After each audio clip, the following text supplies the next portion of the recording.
నేను ఒక ట్వీట్ పెట్టిన, ఆ ట్వీట్ కూడా మీరు చూడండి మిత్రులారా. అందులో బేసిక్గా ఆ ప్రశ్న అనేటువంటి వాళ్ళు కంప్లీట్ ఒక పవన్ కళ్యాణ్ స్టైల్లో క్వశ్చన్ చేస్తూ ఉంటారు. నేను గతంలో కూడా వీళ్ళు ఒక 2 సార్లు ఫాలో అయినా. ఇక ఇది చూడండి మీరు, ఈయన కంప్లీట్గా ఈ బ్రదర్ ఎవరో నాకు తెలియదు. బేసిక్గా ఆంధ్ర ప్రాంతానికి సంబంధించినటువంటి బ్రదరు, కొంత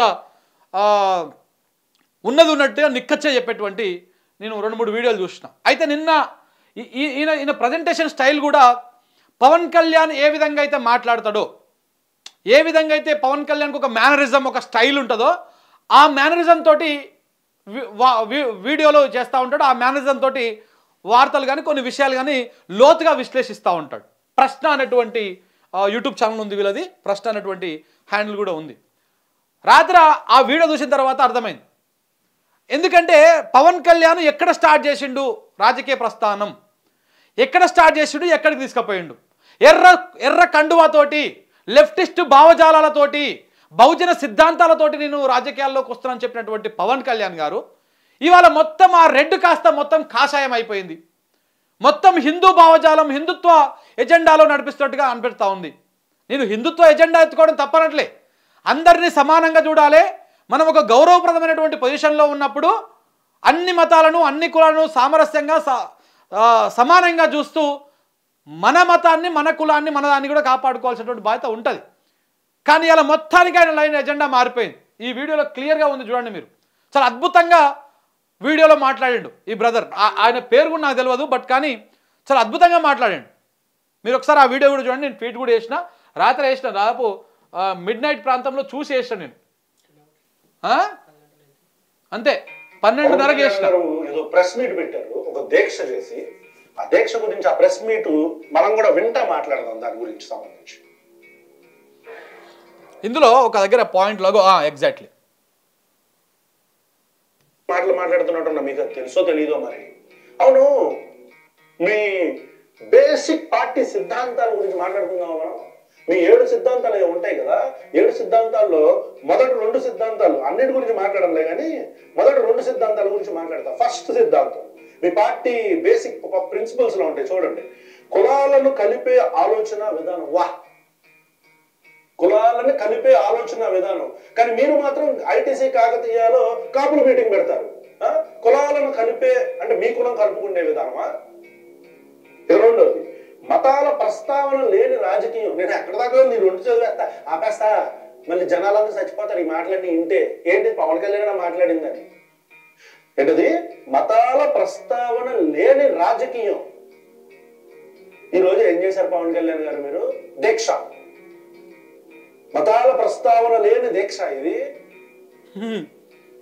మీరు రాజకీయాల్లోకి వచ్చినప్పుడు ఒక హోప్ ఉండేది, గెలిచినా ఓడిపోయినా నిలబడుతున్నాడు అన్న ఆశ ఉండేది. కానీ బీజేపీ పంచం చేరంగానే బీజేపీ ఎలాంటి డ్రాకులా పార్టీ మీకు అర్థం కావట్లే.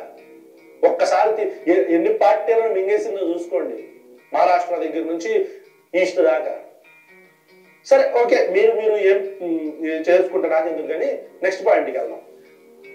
ఇక్కడ మీరు అప్పట్లో చెగువేరా నాకు ఇన్స్పిరేషన్ గా ఒక మతానికో, ఒక కులానికో, ఒక ప్రాంతానికో కొమ్ము కాయకూడదనేగా అనేది. రాజకీయాలకి మతాలకి ఏంటి సంబంధం? మా కర్మ కాకపోతే ఆ బీజేపీలో వాళ్ళు ఇక్కడ మీరు ఇప్పుడు తయారయ్యారు. మొన్నటిదాకా చెగువేరాగా మీరు, మొన్నటిదాకా చెగువేరా కదండి మీరు. మీరు ఒక అభినవ భగత్ సింగ్ కదా. మీరు ఎర్రతుండేసుకున్నారు. ఏది ఎర్రతుండ ఏమైంది? పోయిందా? బీజేపీకి ఇప్పుడు పంచం చేరేసరికి ఎర్రతుండిపోయింది. అవును, నాకు అర్థం కాదు అసలు మీ యొక్క సిద్ధాంతం ఏమైనా ఉందా మీకు అసలు? చాలా అద్భుతంగా ప్రశ్నించండి. అంటే ఇక్కడ నేను ఎవరి యాంగిల్లో చెప్పట్లేదు. అంటే ఉన్నది ఉన్నట్టు నాడు ఆయన ఏం చెప్పిండు, ఏ సిద్ధాంతంతో వచ్చిండు, నేడు ఏం చేస్తా ఉన్నాడు. ఇంకో ఇక్కడ క్లియర్గా చెప్పారు కదా, అలా పార్టీ లైన్లోనే చెప్పిండు కదా. ఇగో సిద్ధాంతం ఏమైనా ఉందా మీకు అసలు? మీకు రాజకీయ సిద్ధాంతం ఏమన్నా ఉందా? సిద్ధాంతం అంటే మీరు పెద్ద పెద్ద మాటలు మాట్లాడతారేమో. అంటే ఈ లెఫ్ట్ వింగ్ రైట్ వింగ్ అని ఒకటి ఉంటుంది, ఐడియా ఉందా మీకు? లెఫ్ట్ వింగ్ రైట్ వింగ్ అని మీరు అప్పట్లో చెగువేరా నాకు ఇన్స్పిరేషన్ అని చెప్పారు, గుర్తుందా? ఎర్రతుండు వేసుకొని పాపం మీ ఫ్యాన్స్ అందరూ పాపం బైకుల మీద చెగువేరా లాంటి బొమ్మ, మీకు చెగువేరా లాంటి టోపీ ఒకటి పెట్టి అట్లా పెట్టుకున్నారు. కింద కుదిరితే బొమ్మ వేపిస్తా.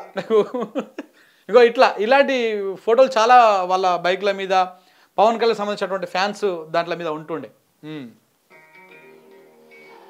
భగత్ సింగ్ ఇన్స్పిరేషన్ అన్నారుగా, ఏదా ఇన్స్పిరేషన్ ఏమైంది?